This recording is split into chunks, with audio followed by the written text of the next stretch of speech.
송기영의 오프닝 크레딧. 송기영 교수님은 왜 이 영화를 추천했는지 우리 듣도록 하겠습니다. 네, 이제 이 영화는 그러니까 1952년에 만들었으니까 지금 70년 됐네요. 꼭 70년 2021년 예. 70년 전 영화인데 지금 보면 이제 굉장히 상투적이고 그런데 제가 이제 이 영화를 추천한 배경이 첫 번째 목적은 그거였습니다. 지난주에 본 주일과 짐하고는 굉장히 다르거든요. 그러니까 물론 이 영화의 여자들도 상당히 그 독립성이 강합니다. 신시아가 무용수로 도망가 버리잖아요. 네. 이 사람이 자기를 진정으로 사랑할 것 같지 않으니까 그 사람에서 이제 그러는데. 아, 무용수가 도망간 거예요? 네. 그럼. 그런데 그러면 있지만 하여튼 이 전형적인 이제 할리우드의 러브 스토리라고 볼 수 있는데 그런 면에서 지난번에 1961년작인 주일과 짐하고는 굉장히 다르거든요. 여자들의 어떤 세계관이나 사랑에 대한 관점들이 굉장히 다른데 이제 그래서 그걸 한번 보여드리려고 그랬고 두 번째는 이제 지금은 별로 이제 문학의 어떤 힘 이런 게 많이 약화됐는데 하여튼 20세기에서 미국 문학에서 해밍웨이는 굉장한 작가였죠. 노벨상 꼭 탄 것만이 아니라 누구를 위하여 종을 울리나 무기여 잘 있거라 그리고 노인과 바다 이런 거로 굉장히 유명한 작가였죠. 굉장히 유명한 작가인데 그것만이 아니라 해밍 영화의 소설의 많은 부분이 영화화됐어요. 근데 이게 이제 단편입니다. 킬리만자로의 눈이라는 단편인데 그 단편을 영화했는데 영화랑 소설은 많이 다릅니다. 많이 다른데 첫 번째 제일 다른 게 뭐냐면 이거 보셔야 되는데 신중희님 야단 맞아야겠다. 꼭 봐야 돼. 근데 다 못 보고 왔으니까 보긴 보신 것 같아요. 킬리만자로의 표범이 무슨 뜻이냐면 그 표범이 여기 이제 하이에나가 있거든요. 하이에나는 이 평지에서 죽은 다친 동물들 뜯어먹고 사는데 그게 이 작가 그레고리 팩이 작가로 성공했지만 통속 작가가 된 거예요. 말하자면 대충 사고 돈 많은 사람들 비유나 맞히는 글을 쓰고 이래서 성공을 했는데 그게 자기가 마치 나중에 보니까 하이에나가 된 기분이라 이거야. 근데 킬리만자로의 표범은 조용필의 킬리만자로의 표범이라는 노래 가사를 쓴 사람들이 이 해밍웨이의 킬리만자로의 표범 그걸 해서 영감 얻었어. 눈에서 영감 얻었어요. 그게 뭐냐면 표범은 하이에나랑 달리 쉬운 먹이를 찾지 않고 자기가 추구하는 바를 찾다가 그 높은 산꼭대기에 올라가서 얼어 죽었다는 거야. 그게 킬리만자로의 표범이라는 조용필 노래에서 그 조용필 노래가 가사가 굉장히 좋거든요. 근데 이제 이게 그거예요. 이 주인공이 자기가 진정으로 사랑하는 여자를 놓치고 이제 대충 글을 쓰면서 살다 보니까 자기가 완전히 하이에나가 됐다 이거예요. 그래서 영화는 소설은 어떻게 끝나냐? 주인공이 죽어요. 그래서 이제 여기 마지막에 따라온 그 수잔 헤이어드 여자한테 자기가 사랑한다고 말하지만 자기는 혼자 속으로 어떻게 생각하면 너는 무슨 거짓말만 하고 있어. 진정으로 사랑하지 않으면서. 그래서 결국 죽는 거로 끝납니다. 소설은 비극으로 끝나요.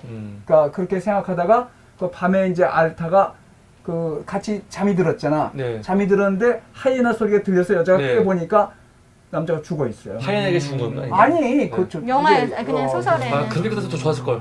그러니까 이제 그런데 이거는 이제 아무래도 할리우드 영화니까 그런 이제 해피엔딩으로 한 건데 그래서 이제 킬리만자로의 표범 그게 이제 여기서 나온 겁니다. 킬리만자로의 표범이라는 게 자기가 추구하는 가치를 찾다가 하이에나처럼 살지 않고 저 산꼭대기에 올라가서 죽었다. 그래서 그 삼촌이 말하는 게 그거잖아요. 킬리만자로의 표범이 왜 거기서 죽었냐. 그 또 하나는 이제 그 말하는 게 입니다. 여기 이제 아까 여기 이게 영화라서 그렇지만 아프리카에서 사냥하는 이야기랑 투 이야기가 나와요. 근데 이제 그 삼촌이 이 친구한테 조언할 때 글을 쓸 때는 마치 사냥하듯이 투하듯이 글을 써야 된다고 말을 했어요. 그게 뭐냐면 죽기를 각오하고 글을 써야 된다는 소리예요. 네? 죽기를 각오하고 글을 써야 된다. 그러니까 꼭 글만이 아니라 무슨 일을 할 때는 죽기를 각오하고 해야 네가 제대로 할 수 있다. 그래서 삼촌이 죽을 때 그 유산을 낸 게 유산이 딴 게 아니라 그 수수께끼잖아요. 왜 킬리만자로의 표범이 그 높은 산꼭대기에 가서 얼어 죽어 있을까? 그게 이제 그거를 이야기한 겁니다. 그래서 이게 어떻게 보면 그러니까 아주 그 전형적인 할리우드 영화지만 그런 메시지를 담고 있어요. 그러니까 상당히 무거운 메시지를 담고 있죠. 근데 이제 워낙 유명한 배우들이 나오고 나중에 그러니까 그걸 비극으로 안 끝내고 이제 그 해피엔딩으로 끝냈지만 그래서 그 내용이 할리우드 영화지만 그렇게 가볍지는 않습니다. 그다음에 당시로는 지금 70년 전 영화니까 네.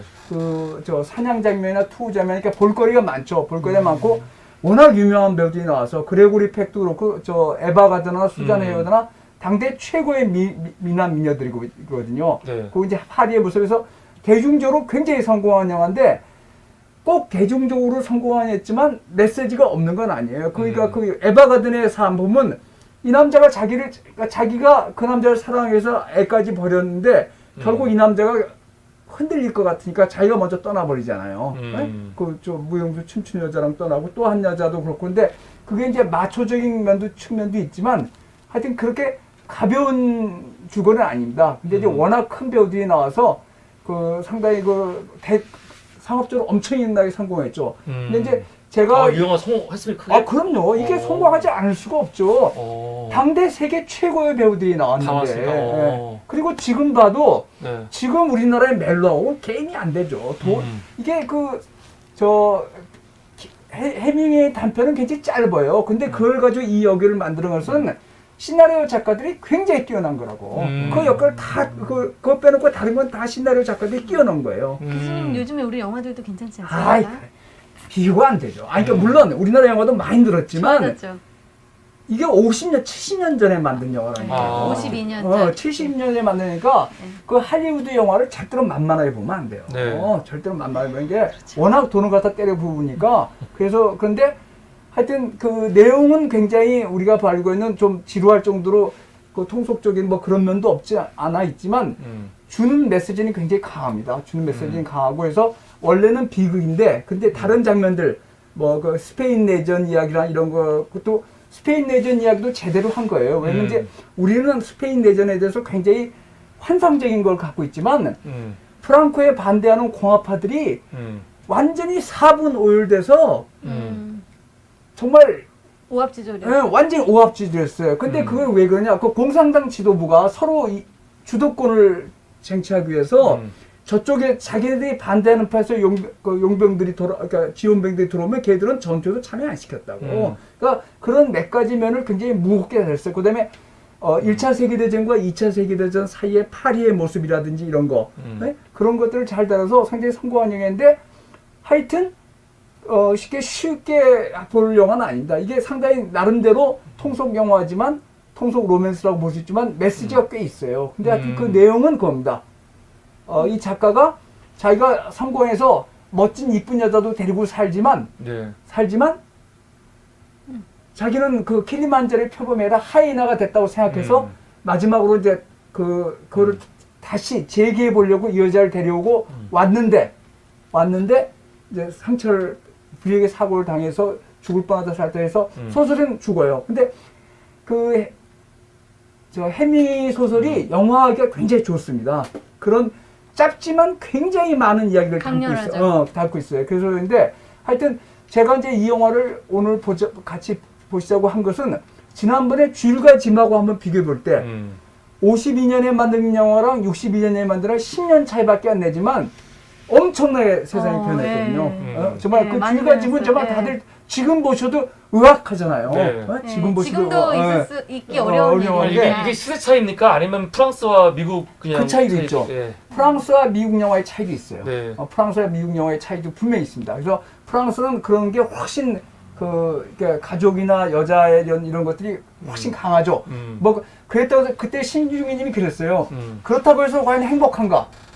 그거는 우리가 또 물어봐야 되죠. 그러니까 프랑스가 비교적 우리나라에서 너희들은 낙태 자유법을 비교적 빨리 통과시켰는데 그것도 20년에 그 기사가 났어요.